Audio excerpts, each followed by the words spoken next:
ದಕ್ಷಿಣದ ರಾಜ್ಯಗಳಿಗೆ ಡಿಲಿಮಿಟೇಷನ್ನಿಂದ ಅನ್ಯಾಯ ಆಗತ್ತಾ? ಜನಸಂಖ್ಯೆ ನಿಯಂತ್ರಣ ಮಾಡಿದ್ದೇ ದಕ್ಷಿಣ ಭಾರತದ ರಾಜ್ಯಗಳಿಗೆ ರಾಜಕೀಯವಾಗಿ ಹಿನ್ನಡೆಗೆ ಕಾರಣ ಆಗತ್ತಾ?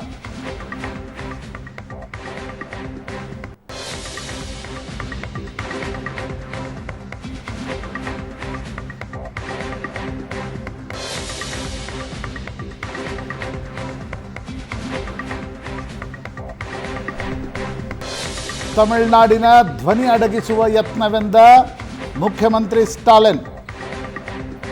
ಸ್ಟಾಲಿನ್ ಹೇಳಿಕೆಗೆ ತಮಿಳುನಾಡಿನಲ್ಲೇ ಉತ್ತರ ನೀಡಿದ ಕೇಂದ್ರ ಗೃಹ ಸಚಿವ ಅಮಿತ್ ಶಾ. ದಕ್ಷಿಣದ ರಾಜ್ಯಗಳ ಒಂದೇ ಒಂದು ಸೀಟು ಕಡಿಮೆ ಆಗಲ್ಲ. ತಮಿಳುನಾಡಿನ ಜನರಿಗೆ ಕೊಯಮತ್ತೂರಿನಿಂದ ಆಶ್ವಾಸನೆ ಕೊಡ್ತೀನಿ, ಕೇಂದ್ರ ಗೃಹ ಸಚಿವ ಅಮಿತ್ ಶಾ ಹೇಳಿಕೆ. ತಮಿಳುನಾಡಿನಲ್ಲಿ 31 ಲೋಕಸಭಾ ಕ್ಷೇತ್ರಗಳಿವೆ, ಕರ್ನಾಟಕದಲ್ಲಿ 28, ತೆಲಂಗಾಣದಲ್ಲಿ 17, ಕೇರಳದಲ್ಲಿ 20, ಆಂಧ್ರ ಪ್ರದೇಶದಲ್ಲಿ 25. ಒಟ್ಟು 129 ಲೋಕಸಭಾ ಕ್ಷೇತ್ರಗಳು ದಕ್ಷಿಣ ಭಾರತದಲ್ಲಿವೆ. ಡಿಲಿಮಿಟೇಷನ್ ನಂತರ ಉತ್ತರ ಭಾರತದ ರಾಜ್ಯಗಳಿಗೆ, ಉತ್ತರ ಪ್ರದೇಶ್, ಬಿಹಾರ್, ಮಧ್ಯಪ್ರದೇಶ್, ರಾಜಸ್ಥಾನಕ್ಕೆ ಹೋಲಿಸಿದರೆ ದಕ್ಷಿಣ ಭಾರತದ ಲೋಕಸಭಾ ಸೀಟ್ಗಳ ಸಂಖ್ಯೆ ಗಣನೀಯವಾಗಿ ಇಳಿಕೆಯಾಗುತ್ತಾ? ಈ ಬಗ್ಗೆ ತಮಿಳುನಾಡು, ಕರ್ನಾಟಕ, ಆಂಧ್ರ, ತೆಲಂಗಾಣ, ಕೇರಳ ಎಲ್ಲ ರಾಜ್ಯಗಳಿಗೂ ಒಂದು ಆತಂಕ ಇದ್ದೇ ಇದೆ. ಕೇಂದ್ರ ಗೃಹ ಸಚಿವ ಅಮಿತ್ ಶಾ ಹೇಳಿರುವ ಪ್ರಕಾರ ದಕ್ಷಿಣ ಭಾರತದ ಒಂದೇ ಒಂದು ಸೀಟ್ ಕೂಡ ಕಡಿಮೆ ಆಗಲ್ಲ. நாடு முழுக்க இருக்கக்கூடிய மக்களவை அடிப்படையில் தொகுதிகளை பிரிச்சா தமிழ்நாட்டில் இருக்கக்கூடிய தொகுதிகளில் 8 தொகுதிகளை இழக்க வேண்டிய ஒரு சூழ்நிலை ஏற்பட்டிருக்கு. அதாவது இனி தமிழ்நாட்டுக்கு 39 எம்பிகள் இருக்க மாட்டாங்க, 31 எம்பிகள் தான் இருப்பாங்க. அதிக மக்கள் தொகை கொண்ட மாநிலங்களுக்கு அதிக பிரதிநிதித்துவம் கிடைக்கும். இதனால் தமிழ்நாட்டுடைய குரல் நசுக்கப்படுது. நாடு முழுக்க இருக்கக்கூடிய மக்கள் तमिलनाडु के मुख्यमंत्री और उनके सुपुत्र दोनों तमिलनाडु जनता का ध्यान भटकाने के लिए कुछ मुद्दे खड़े कर रहे हैं. आज ही एक मीटिंग करने जा रहे हैं कि डिलिमिटेशन में हम साउथ को अन्याय नहीं होने देंगे. श्रीमान स्टालिन जी, मोदी सरकार ने लोकसभा में स्पष्ट किया है कि डिलिमिटेशन के बाद प्रोरेटा के हिसाब से दक्षिण के एक भी राज्य का एक भी सीट कम नहीं होगा. और मैं फिर से एक बार कोयम्बटूर की ये पवित्र भूमि पर से दक्षिण के सभी राज्यों की जनता को आश्वस्त करना चाहता हूं.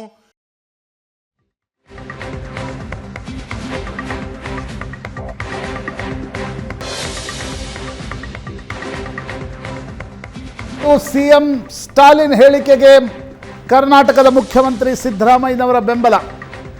ಜನಸಂಖ್ಯೆ ಆಧಾರದ ಮೇಲೆ ಕ್ಷೇತ್ರ ವಿಂಗಡಣೆ ಆದರೆ ನಮಗೆ ಒಪ್ಪಿಗೆ ಇಲ್ಲ ಎಂದ ಮುಖ್ಯಮಂತ್ರಿ ಸಿದ್ದರಾಮಯ್ಯ. ಅಮಿತ್ ಶಾ ಹೇಳಿಕೆ ನಂಬಿಕೆಗೆ ಅರ್ಹವಾದುದಲ್ಲ. 1971ರ ಜನಗಣತಿ ಆಧಾರದ ಮೇಲೆಯೇ ಕ್ಷೇತ್ರ ವಿಂಗಡಿಸಿ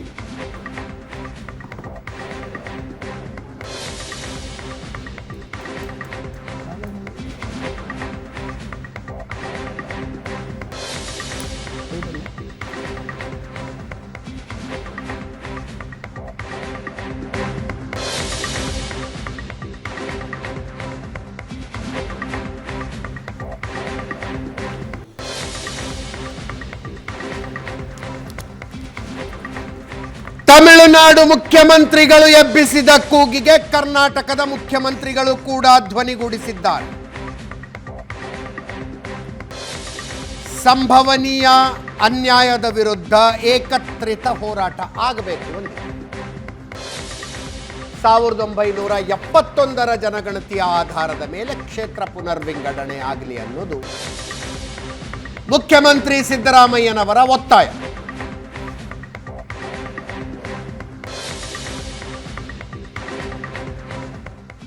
ಇದೇ ವಿಷಯದ ಬಗ್ಗೆ ಇವತ್ತು ಮಾತಾಡೋಣ. ಹಲವು ಜನ ಗಣ್ಯ ಅತಿಥಿಗಳು ನಮ್ಮ ಜೊತೆಗಿರ್ತಾರೆ. ನನ್ನ ಕೊಲ್ಲಿಗ ಪ್ರಶಾಂತ್ ನಾಥು ಇದ್ದಾರೆ. ಪ್ರಶಾಂತ್, ಕಾರ್ಯಕ್ರಮಕ್ಕೆ ಸ್ವಾಗತ. ಹಿರಿಯ ಪತ್ರಕರ್ತರಾದ ರವೀಂದ್ರ ರೇಷ್ಮೆ ಅವರು ನಮ್ಮ ಜೊತೆಗಿದ್ದಾರೆ. ರವೀಂದ್ರ ರೇಷ್ಮೆ ಅವರು ತಮಗೂ ಕೂಡ ಕಾರ್ಯಕ್ರಮಕ್ಕೆ ಸ್ವಾಗತ.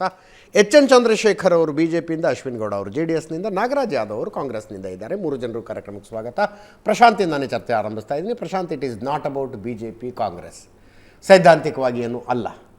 ದಕ್ಷಿಣದ ರಾಜ್ಯಗಳಿಗೆ ಜನಸಂಖ್ಯೆಯ ಆಧಾರದ ಮೇಲೆ ಕ್ಷೇತ್ರ ಪುನರ್ವಿಂಗಡಣೆ ಆದರೆ ಅನ್ಯಾಯ ಆಗುತ್ತೆ. ಇದನ್ನು ಪಕ್ಷಾತೀತವಾಗಿ ಮಾತನಾಡಬೇಕಾದ ಅವಶ್ಯಕತೆ ಇದೆ. ಅದೇ ನಿಶ್ಚಿತವಾಗಿ, ಯಾಕಂದರೆ ಲೋಕಸಭಾ ಸೀಟ್ಗಳು ನಿಮ್ಮ ರಾಜ್ಯದಲ್ಲಿ ಎಷ್ಟಿವೆ ಅನ್ನೋದು ನಿಮ್ಮ ಕೇಂದ್ರದಲ್ಲಿನ ಪೊಲಿಟಿಕಲ್ ಪವರನ್ನು ಕೂಡ ನಿರ್ಧರಿಸುತ್ತೆ. ಅನೇಕ ವಿಷಯಗಳಿರ್ತವೆ. ಹೌದು. ಕಾವೇರಿಯಿಂದ ಹಿಡಿದು ಟ್ಯಾಕ್ಸ್ ರೆವಲ್ಯೂಷನ್ವರೆಗೆ ಅನೇಕ ವಿಷಯಗಳಿರ್ತವೆ. ಆ ಸಂದರ್ಭದಲ್ಲಿ ಈಗ ಸ್ಟಾಲಿನ್ ಇರ್ಬೋದು, ಸಿದ್ದರಾಮಯ್ಯನವರು ಇರ್ಬೋದು, ಪಿನರಾಯಿ ವಿಜಯನ್ ಇರ್ಬೋದು, ರೇವಂತ್ ರೆಡ್ಡಿ, ಚಂದ್ರಬಾಬು ನಾಯ್ಡು ಹೇಳ್ತಿರ್ತಕ್ಕಂಥ ಅಂಶ ಏನು ಅಂತಂದರೆ, ನೋಡಿ, 3 ಬಾರಿ ಕ್ಷೇತ್ರ ಮರು ವಿಂಗಡಣೆ ಸೀಟ್ಗಳ ಸಂಖ್ಯೆ ಹೆಚ್ಚಳದ ರೂಪದಲ್ಲಿ ಭಾರತದಲ್ಲಾಗಿದೆ. 51ರ ಜನಗಣತಿ ಆಧಾರದ ಮೇಲೆ 52ರ ಚುನಾವಣೆಯಲ್ಲಿ ಹೌದು ಸುಮಾರು 10 ಲಕ್ಷ 15,000 16,000 ಒಂದು ಕ್ಷೇತ್ರ ಅನ್ನುವ ರೀತಿಯಲ್ಲಿ ವಿಂಗಡಣೆ 1961ರಲ್ಲಾಯಿತು, 1971ರ ಜನಗಣತಿ ಮೇಲೆ ಆಯಿತು. ಆದರೆ ಆಗ ತಮಿಳುನಾಡೇ ಆಕ್ಷೇಪವನ್ನು ಸಲ್ಲಿಸ್ತು, ನೀವು ಜನಸಂಖ್ಯಾ ನಿಯಂತ್ರಣ ಮಾಡಬೇಕು ಅಂತಕ್ಕಂಥದ್ದನ್ನು ರಾಜ್ಯಗಳಿಗೆ ಹೇಳ್ತಾ ಇದ್ದೀರಿ. ಆ ಸಂದರ್ಭದಲ್ಲಿ ನೀವು ಜನಸಂಖ್ಯೆ ಆಧಾರದ ಮೇಲೆ ಸೀಟ್ಗಳ ಸಂಖ್ಯೆಯನ್ನು ನಿರ್ಧಾರ ಮಾಡಿದರೆ ನಮ್ಗೆ ಅನ್ಯಾಯ ಆಗುತ್ತೆ ಅಂದಾಗ 76ರಲ್ಲಿ ಇದನ್ನು ಫ್ರೀಸ್ ಮಾಡಲಾಯಿತು. ಸೀಟ್ಗಳು ಅಂದರೆ ನೋಡಿ, 492 ಇತ್ತು 52ರ ಚುನಾವಣೆಯಲ್ಲಿ. ಓಕೆ ಅದು 62ರ ಚುನಾವಣೆಯಲ್ಲಿ 522 ಸಮಥಿಂಗ್. 71ರ ನಂತರದ ನಡೆದಿರ್ತಕ್ಕಂಥ ಚುನಾವಣೆಯಲ್ಲಿ ಆ ಸೆನ್ಸಸ್ ತೆಗೆದುಕೊಂಡಾಗ 543 ಆಯಿತು. 50 ವರ್ಷಗಳ ಕಾಲ ಅದನ್ನು ಫ್ರೀಸ್ ಮಾಡಲಾಯಿತು. 76ರಲ್ಲಿ 25 ವರ್ಷ ಫ್ರೀಸ್ ಮಾಡಿತ್ತು. ಅಟಲ್ ಬಿಹಾರಿ ವಾಜಪೇಯಿ ಸರ್ಕಾರ ಬಂದಾಗ 2001-2ರಲ್ಲಿ ಕಾನ್ಸ್ಟಿಟ್ಯೂಷನಲ್ ಅಮೆಂಡ್ಮೆಂಟ್ ತರಲಾಯಿತು, ಮತ್ತು 25 ವರ್ಷ ಫ್ರೀಸ್ ಮಾಡಲಾಯಿತು. ಈಗ 2021ರಲ್ಲಿ ಸೆನ್ಸಸ್ ನಡೀಲಿಲ್ಲ ಕರೋನಾ ಕಾರಣದಿಂದ. 26ರಲ್ಲಿ ಸೆನ್ಸಸ್ ನಡೆಯುತ್ತೆ. ಆ ಸೆನ್ಸಸ್ಸನ್ನು ಆಧಾರವಾಗಿಟ್ಕೊಂಡು ನೀವು ಈಗ 10 ಲಕ್ಷ ಇರೋದನ್ನು 20 ಲಕ್ಷ ಮಾಡಬೇಕು ಅಂತಕ್ಕಂಥ ಒಂದು ಚರ್ಚೆ ಶುರುವಾಗಿದೆ. ಯಾಕಂದರೆ ಈಗ ನೋಡಿ, ನಮ್ಮ ಪಾರ್ಲಿಮೆಂಟ್ನಲ್ಲಿ ಲೋಕಸಭಾ ಸಿಟ್ಟಿಂಗ್ ಕೆಪಾಸಿಟಿ 888. ಹೌದು, 888 ಇದೆ. ನೀವೀಗ 10 ಲಕ್ಷ ಇದ್ದದ್ದನ್ನು 20 ಲಕ್ಷ ಜನಸಂಖ್ಯೆಗೆ ಒಂದು ಲೋಕಸಭಾ ಸೀಟು ಅಂತಕ್ಕಂಥದ್ದು ಹಿಡಿದ್ರೆ ಹೆಚ್ಚು ಕಡಿಮೆ 753 ಲೋಕಸಭಾ ಕ್ಷೇತ್ರಗಳಾಗ್ತವೆ. ಅಂದರೆ 888 ಇರಬೇಕು ಅಂತಲ್ಲ, ಒಂದು ಫಾರ್ಮುಲಾನ ತೆಗೆದುಕೊಂಡು. ಅದರಲ್ಲಿ ದಕ್ಷಿಣ ಭಾರತಕ್ಕೆ ಏನು ಅನ್ಯಾಯ ಆಗುತ್ತೆ ಅಂತಂದರೆ, ಈಗ ನಾವು 24% MPs ಇದ್ದೀವಿ. ನೋಡಿ, ಕರ್ನಾಟಕದಲ್ಲಿ ಈಗ 28, ತೆಲಂಗಾಣ 17, ಆಂಧ್ರ 25, ಕೇರಳ 20, ತಮಿಳುನಾಡು 39. ನೀವು 20 ಲಕ್ಷ ಅಂತಕ್ಕಂಥದ್ದು ಹಿಡಿದ್ರೆ ತಮಿಳುನಾಡು 2 ಜಾಸ್ತಿ ಆಗುತ್ತೆ, 41 ಆಗುತ್ತೆ. ಕೇರಳ 1 ಕಡಿಮೆ ಆಗುತ್ತೆ, 20 ಇದ್ದದ್ದು 19 ಆಗುತ್ತೆ. ನಾವು 28 ಇದ್ದವ್ರು 36 ಆಗ್ತೀವಿ. ತೆಲಂಗಾಣ 17 ಇದ್ದದ್ದು 20 ಆಗುತ್ತೆ, ಆಂಧ್ರ 25 ಇದ್ದು 29 ಆಗುತ್ತೆ. ಕಾಂಟ್ರಾಸ್ಟ್ ಉತ್ತರ ಪ್ರದೇಶ ತೆಗೆದುಕೊಳ್ಳಿ. ಉತ್ತರ ಪ್ರದೇಶ 80 ಇದ್ದದ್ದು 126ರಿಂದ 128 ಆಗುತ್ತೆ. ಬಿಹಾರ 40 ಇದ್ದದ್ದು 68 ಆಗುತ್ತೆ. ಮಹಾರಾಷ್ಟ್ರ 48 ಇದ್ದದ್ದು 68 ಆಗುತ್ತೆ. ಮಧ್ಯಪ್ರದೇಶ 29 ಇದ್ದದ್ದು ರೌಂಡ್ ಅಬೌಟ್ 44-45 ಆಗುತ್ತೆ. ಅಂದರೆ ನಮ್ಮ ಶೇರು ನಾವು 124% ಇದ್ದದ್ದು 19% ಇಳಿಯುತ್ತೆ ಅಂತ ಲೆಕ್ಕ. ಅಂದರೆ ನಾವು 129 ಇದ್ವಿ ಲೋಕಸಭಾ 543ಯಲ್ಲಿ. ಅದು ಜಾಸ್ತಿ ಆದರೆ ನಾವು 144 ಆಗ್ತೀವಿ. ಆದರೆ ನಮ್ಮ ಪರ್ಸೆಂಟೇಜ್ ಆಫ್ MPs ದಕ್ಷಿಣ ಭಾರತದ್ದು 19 ಆಗ್ತಾರೆ. ನನಗೆ ಇದು ದಕ್ಷಿಣ ಭಾರತನೂ ಅನಿಸ್ತಾ ಇಲ್ಲ. ಯಾಕಂದ್ರೆ ನಾವು ಯಾವಾಗ ಒಟ್ಟಿಗೆ ಕೂಡಿ ಏನನ್ನ ಕೇಳ್ತೀವಿ, ರಾಜ್ಯವಾರೇ ಕೇಳ್ತೀವಿ. ಆ ಸಂದರ್ಭದಲ್ಲಿ ನಮ್ಮ ರಾಜ್ಯದಲ್ಲಿ 36 ಸಂಸದರು ಇದ್ರು ಅಂತ ತಿಳ್ಕೊಳ್ಳಿ.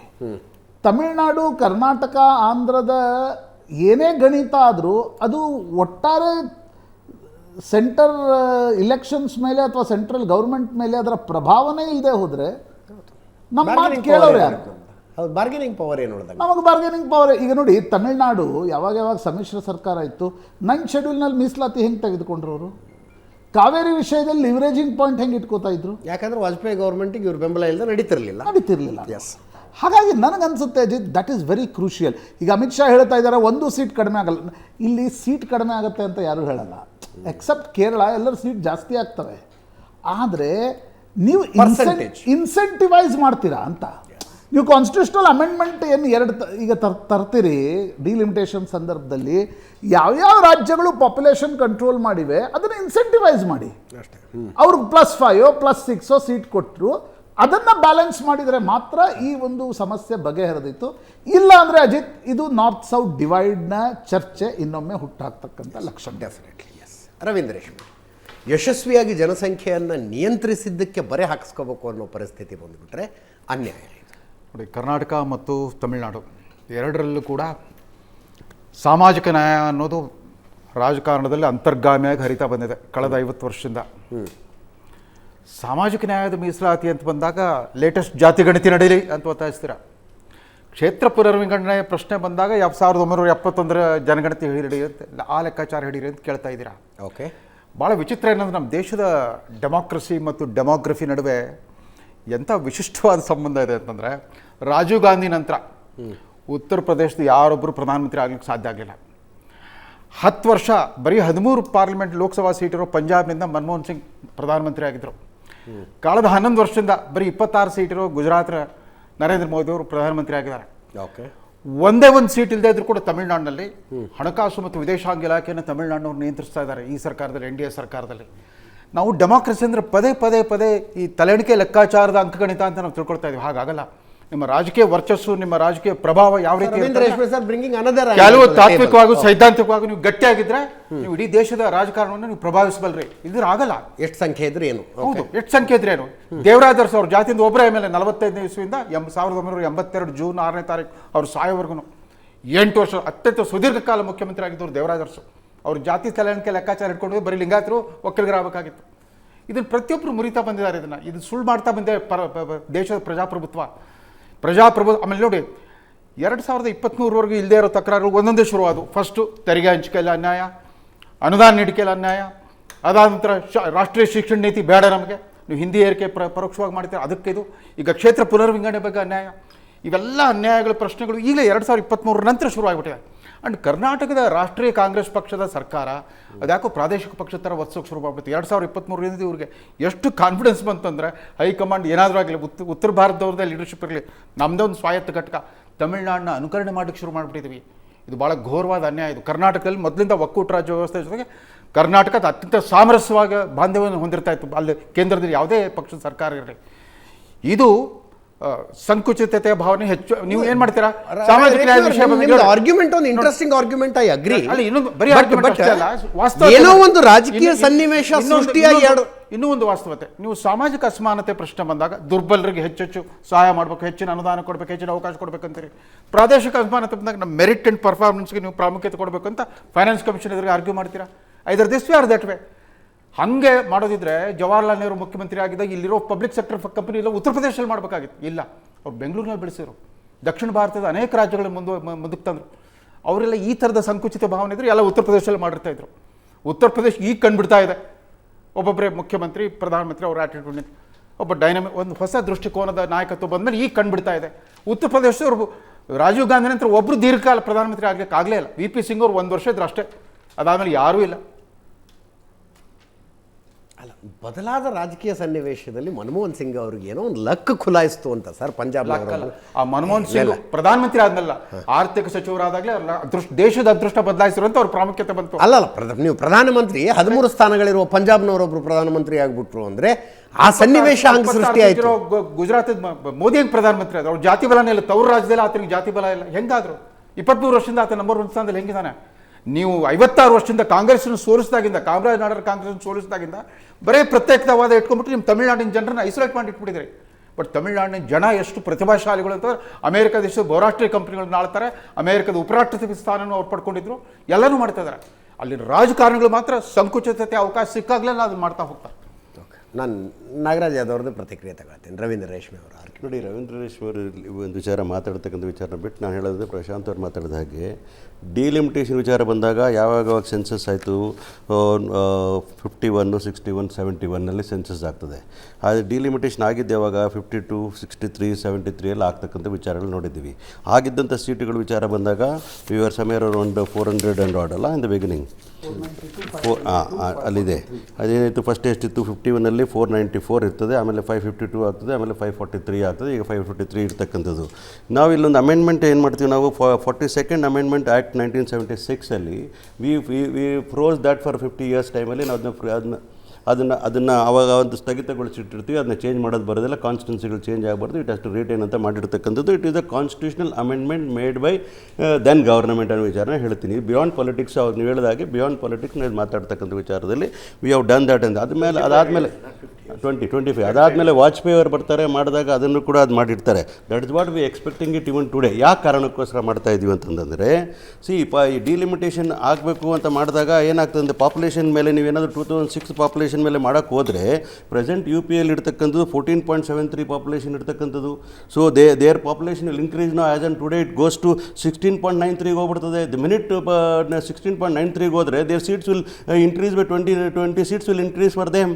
ಅದೇ ಕರ್ನಾಟಕಕ್ಕೆ ಬಂದಾಗ ಏನಾಗ್ತದೆ, 5.16 ಇತ್ತಿತ್ತು ಕರೆಂಟ್ ಇದ್ದದ್ದನ್ನ ನೀವೇನೋ ಈ ಪ್ರೆಸೆಂಟ್ 2026 ಸೆನ್ಸಸ್ ಪ್ರಕಾರ ಮಾಡಿದ್ರೆ ನೀವು 4.90 ಬಂದ್ಬಿಡ್ತೀವಿ ನಾವು. The minute population reduces, your seats will reduce, at least 2 seats will reduce. That's the reason we are telling that our representation should be there in the parliament ಅನ್ನೋದಾಗ ಯಾವ ತೀರ್ಮಾನವನ್ನು 71ನಲ್ಲಿ ಮಾಡಿದ್ರು, ಯಾರು ವಾಜಪೇಯಿ ಮಾಡಿದ್ರು, ಅದೇ ರೀತಿ ತೀರ್ಮಾನಗಳನ್ನು ಮಾಡಬೇಕು ಅಂತಕ್ಕಂಥ ವಿಚಾರದಲ್ಲಿ ಆಗ್ರಹ ಮಾಡಿರ್ತಕ್ಕಂಥ ಸ್ಟೇಟ್ಮೆಂಟು ನಮ್ಮ ರಾಜ್ಯದ ಮುಖ್ಯಮಂತ್ರಿಗಳು.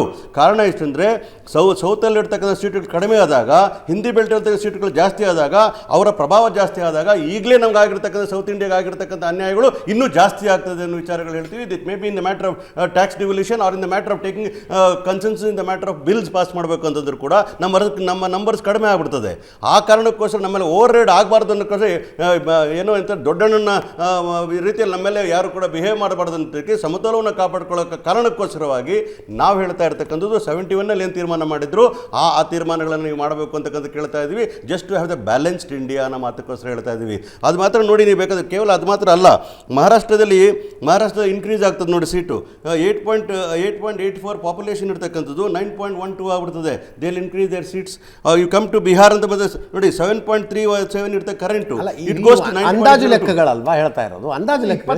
ಎಕ್ಸಾಂಪಲ್ ನಾನು ಹೇಳ್ತಾ ಇರೋದು, ನಾನು ಉದಾಹರಣೆ ಕೊಡೋದು ಕರ್ನಾಟಕ ಬಂದ ನೋಡಿ, that same thing happens to Andhra Pradesh also. South ಇಂಡಿಯಾದವ್ರು ಯಾಕೆ ಮಾಡ್ತಾ ಇದ್ದಾರೆ, ಜನ ಮಾತಾಡುವಾಗ ಏನಂತಾರೆ, ನಾವೆಲ್ಲ ಒಂದು BJP ವಿರುದ್ಧ ಇರ್ತಕ್ಕಂಥ ಸ್ಟೇಟ್ಗಳ ರೀತಿಯಲ್ಲಿ ಮಾತಾಡ್ತೀವಿ ಅಂತಕ್ಕಂಥದ್ದು ಪರಿಕಲ್ಪನೆ ಬೇಡ. ಆಂಧ್ರ ಪ್ರದೇಶಲ್ಲಿ ನೋಡಿ 4.6 ಇರ್ತಕ್ಕಂಥದ್ದು 3.8 ಹೋಗ್ತದೆ. Immediately number of seats will reduce. ತಮಿಳ್ನಾಡಲ್ಲಿ ಅದೇ ಥರ ಆಗ್ತದೆ ನೋಡಿ, ತಮಿಳ್ನಾಡಲ್ಲಿ ಕೂಡ 7.18 ಇರೋದು 5.6 ಇಳಿದು ಬಿಡ್ತದೆ. ಆ ಕಾರಣಕ್ಕಾಗಿ ನೀವು ಆವಾಗಲೇ ಹೇಳಿದಂಗೆ ಬಿಯಾಂಡ್ ಪೊಲಿಟಿಕಲ್ ಲೈನ್ಸ್ ಯೋಚನೆ ಮಾಡಿದಾಗ ದಕ್ಷಿಣ ಭಾರತ ಮತ್ತು ಉತ್ತರ ಭಾರತದಲ್ಲ ಸಮತೋಲವನ್ನು ಕಾಪಾಡಬೇಕಾಗ್ತದೆ. ಈ ಟ್ಯಾಕ್ಸ್ ಡಿವಲ್ಯೂಷನ್ಸ್ ಇರ್ಬೋದು, ಅಡ್ಮಿನಿಸ್ಟ್ರೇಷನ್ ಇರ್ಬೋದು, ಬಿಲ್ಸ್ ಪಾಸ್ ಮಾಡೋದಿರ್ಬೋದು, ಈ ದೇಶದ ಐಕ್ಯತೆಯನ್ನು ಕಾಪಾಡಬೇಕು ಅಂತಂದಾಗ ಎಲ್ಲೋ ಒಂದು ಕಡೆ ಸಮತೋಲನ ಇರಬೇಕಾಗ್ತದೆ.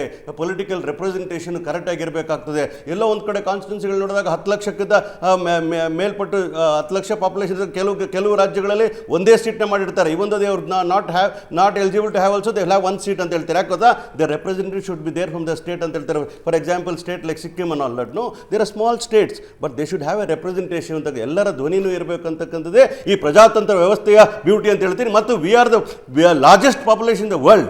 ನಾವು ಇರ್ತಕ್ಕಂಥ ಅತಿ ದೊಡ್ಡ ಪ್ರಜಾಪ್ರಭುತ್ವ, ಒಂದು ನಿಮಿಷ ಮುಗಿಸ್ತೀನಿ ಸರ್, ಅತಿ ದೊಡ್ಡ ಪ್ರಜಾಪ್ರಭುತ್ವ ಇರ್ತಕ್ಕಂಥಕ್ಕೆ ಎಲ್ಲರ ಧ್ವನಿ ಇದ್ರೇ ಅದು ಪ್ರಜಾಪ್ರಭುತ್ವ ಆಗುತ್ತದೆ. ಕಾರಣಕ್ಕೋಸ್ಕರವಾಗಿ ನಾನು ಹೇಳ್ತಾ ಇರ್ತಕ್ಕಂಥದ್ದು 71ನಲ್ಲಿ ತಗೊಂಡಿರ್ತಕ್ಕಂಥ ತೀರ್ಮಾನಗಳ ಅನುಗುಣವಾಗಿ ಈಗ ತೀರ್ಮಾನ ಮಾಡಿದ್ದೆ ಆದರೆ ನಮ್ಮ ರಾಜ್ಯಕ್ಕೆ ಅನ್ಯಾಯ ಆಗಲ್ಲ. 28 seats will remain to be 28 seats ಅನ್ನೋ ಮಾತನ್ನು ಹೇಳ್ತಾ ಇದ್ದೀನಿ.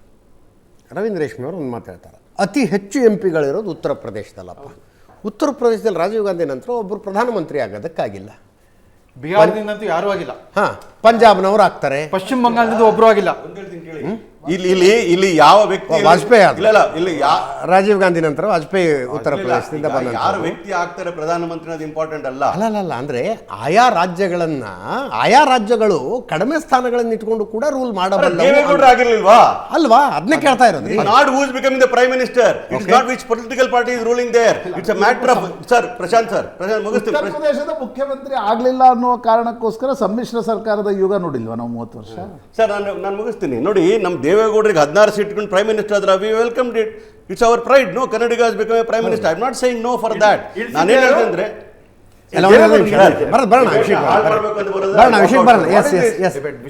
there should be some decorum in all these things. Nagaraj Yadav ಮಾತಾಡುವಾಗ ಯೋಚನೆ ಮಾಡಿ ಮಾತಾಡಬೇಕಾಗ್ತದೆ. Nagaraj Yadav not come here to play around like anybody else. Have a responsibility in talking. ದಯವಿಟ್ಟು ಕನ್ನಡದಲ್ಲಿ ಮಾತಾಡಿ. ಕನ್ನಡದಲ್ಲಿ ಹೇಳ್ತಾ ಇರ್ತಕ್ಕಂಥ ವಿಚಾರ ಹೇಳ್ತೀನಿ. ನಾನು ಕನ್ನಡ ಚಳವಳಿ ಹಿನ್ನೆಲೆ ಬಂದಿರೋದ್ರಿಂದ ನನ್ನ ಅವಶ್ಯಕತೆ ಇಲ್ಲ. ನಾನೇನು ಹೇಳ್ತಾ ಇದ್ದೀನಿ ಅಂತಂದ್ರೆ, ದೇವೇಗೌಡರು ಪ್ರಧಾನಮಂತ್ರಿ ಅದನ್ನ ಸ್ವಾಗತ ಮಾಡಿದ್ವಿ. ಅದು ವಿಚಾರ ಯಾರು ಪ್ರೈಮ್ ಮಿನಿಸ್ಟರ್ ಆಗ್ತಾರೆ ಮಾತುಗಳಲ್ಲ. ಅಲ್ಲಿ ಎಲ್ಲರ ಧ್ವನಿ ಇರಬೇಕಾಗಿರ್ತಕ್ಕಂಥದ್ದು. ಇಡೀ ವಿಶ್ವದ ಅತಿ ದೊಡ್ಡ ಪ್ರಜಾತಂತ್ರ ವ್ಯವಸ್ಥೆಯನ್ನು ನಾವು ಕಾಪಾಡಿಕೊಂಡು ಹೋಗಬೇಕು ಅನ್ನೋದು ಬ್ಯಾಲೆನ್ಸ್ ಇರಬೇಕು. ಈ ಭಾರತ ದೇಶದಲ್ಲಿ ವಿವಿಧತೆಯಲ್ಲಿ ಐಕ್ಯತೆಯನ್ನು ಕಾಪಾಡಬೇಕು ಅನ್ನೋದಾದ್ರೆ ನಾವು ಎಲ್ಲರಿಗೂ ರೆಪ್ರೆಸೆಂಟೇಟಿವ್ ಕೊಡಬೇಕಾಗ್ತದೆ.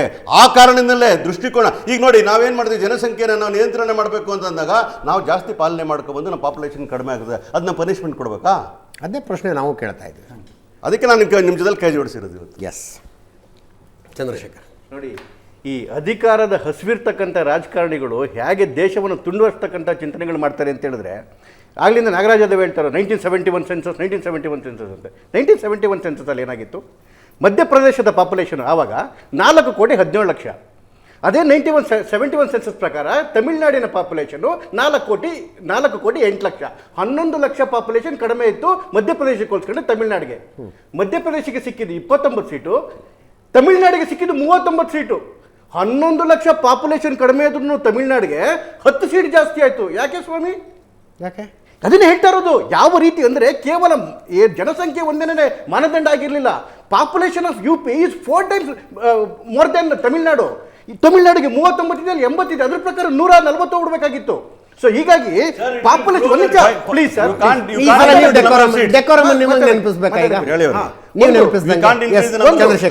ಡಿಲಿಮಿಟೇಷನ್ ವಿಚಾರದಲ್ಲಿ ಇವರು ಈ ದೇಶದ್ರೋಹಿ ಚಿಂತನೆ ಇರ್ತಕ್ಕಂಥವ್ರು ಇಮ್ಯಾಜಿನರಿ ಥಿಂಗ್ಸ್ ಹೇಗೆ ಮಾಡ್ಕೊಂತಾರೆ ಅಂದ್ರೆ, ಇಲ್ಲಿವರೆಗೂ ಕಮಿಟಿ ಫಾರಂ ಆಗಿಲ್ಲ, ಕಮಿಷನ್ ಫಾರಂ ಆಗಿಲ್ಲ, ಮಾಡ್ತೀವಿ ಅಂತ ಯಾರು ಹೇಳೂ ಇಲ್ಲ. ಎಲ್ಲಿಂದ ಬರ್ತಾರೆ? ಇಮ್ಯಾಜಿನ್, ಇವರಾಗಲಿ 45 ಪಾರ್ಟಿಗಳು ಆಲ್ ಪಾರ್ಟಿ ಮೀಟಿಂಗ್. ಈಗಲೇ ಯಾಕೆ ಎಚ್ಚೆತ್ಕೊಂಡ್ರಿ ಅಂತ ಕೇಳ್ತಾ ಇದ್ದೀರಾ? ಈಗಲೇ ಶುರು ಮಾಡೋದು. ಈಗಲೇ ಯಾಕೆ ಎಚ್ಚೆತ್ಕೊಂಡ್ರಿ? ಅಲ್ಲ, ಎಚ್ಚೆತ್ಕೊಂಡ್ರದಲ್ಲ ಸರ್, ಶುರು ಮಾಡೋದಕ್ಕಿಂತ ನೋಡಿ ಮೊದಲು ಇದನ್ನ ಕೇಳೋದು ದೇಶದ್ರೋಹ ಅಂತ. ದಯವಿಟ್ಟು ಆ ರೀತಿ ಮಾತಾಡ್ತಿದೀವಿ ನಾಗರಾಜ್ ಯಾದವ್. ಆಂಧ್ರದಲ್ಲಿ ಇವತ್ತು 3:1 ಇದೆ ಪ್ಯಾನಲ್. Don't worry. ಆಂಧ್ರ ಪ್ರದೇಶದಲ್ಲಿ ಮೋದಿ ಅವರು ಹೇಳಿದ್ರು ಪಬ್ಲಿಕ್ ಬ್ಯಾಸ್ ಒಳಗಡೆಗೆ, ನಾವು ಏನು ಪ್ರಪೋರ್ಷನೇಟ್ ಆಗಿ ಜಾಸ್ತಿ ಆಗುತ್ತೆ, ಎಲ್ಲ ರಾಜ್ಯಗಳಿಗೂ ಪ್ರಪೋರ್ಷನೇಟ್ ಆಗಿ ಜಾಸ್ತಿ ಆಗುತ್ತೆ, ಯಾರಿಗೂ ಅನ್ಯಾಯ ಆಗಲ್ಲ ಅಂತೇಳಿ. ಲೋಕಸಭೆ ಒಳಗಡೆಗೆ ಅಮಿತ್ ಶಾ ಅವರು ಹೇಳಿದ್ರು.